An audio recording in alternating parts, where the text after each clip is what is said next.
Guys, nakakaasar talaga yung mga langaw, lamok, ipis, langgam. Kaya naman, nag-order nga ako nito. Ginagamit ko na very effective na insecticide killer spray.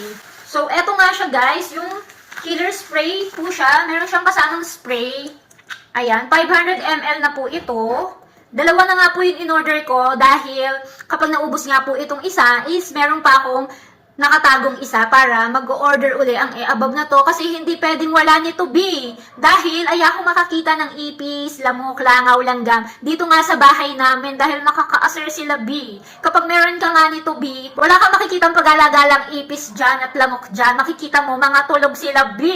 And simula nga nang ginamit ko to, B, wala na akong nakikita na langgam sa mesa namin. Dati kapag nag-iiwan lang ako ng pagkain, ilang minuto lang, B, nandun na yung mga langgam. Pero ngayon kahit iwanan ko yung food sa table namin, B, wala ako nakikitang langgam. Kaya nga love na love ko na tong killer spray na to, B. Ang kagandahan nga ho nito, hindi po ito toxic sa tao or sa pet na alaga nyo. Pero very toxic po ito sa mga insekto like langgam, lamok, ipis, and langaw, even anay. Kung kailangan nyo nito, kung marami lamok, langaw, langgam, ipis sa inyong bahay, i-check out nyo na yan. Ilalagay ko ang link nito sa aking yellow basket. Huy!